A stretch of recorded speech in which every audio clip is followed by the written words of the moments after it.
between Spence and Crawford? So, like I said, we've always admired Spence and the way he's dominated throughout the welterweight division. We can't say a lot of things without playing what we call the measurement game. The measurement game is taking one performance for another performance, right? And you look at how Crawford tactically and beat Sean Porter, right?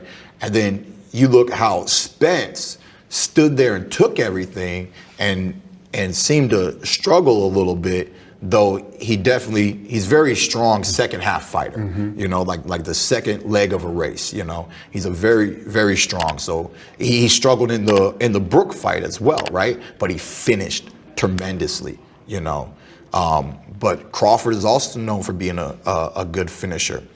What I like about the matchup is I think it takes a very special fighter to challenge both of these fighters to begin with, right? But with Spence, because he's a true welterweight, he's always been a welterweight. We know Bud moved up into this division, and he struggled to get these big names. He's finally got Sean Porter under his belt. He's trying to get the Spence fight so that he can solidify his legacy, right? Both fighters want to solidify their legacy, regardless if I'm not in the picture. It's a tremendous fight. But Spence, because he's been a great potential matchup for me my whole career, I've monitored him more, right? And what I haven't seen Spence face is what I believe Crawford and myself bring to the table, which is obviously somebody who has the boxing IQ of that Olympic pedigree, And then besides that, it's the athleticism, He hasn't fought athletic, crafty, fast twitch. I don't know enough of Crawford's power. We've seen him do damage. I still consider Spence the bigger puncher. I consider him the bigger man. I consider him the bigger puncher, right? But all it takes is the right punch to finish the fight, not the biggest punch, right? So the athleticism, seeing Spence fight a Crawford, seeing Spence fight a Thurman is just a test that he's truly never been up against. Yo, bad news here. All right, so Keith Thurman, he made some valid points in this.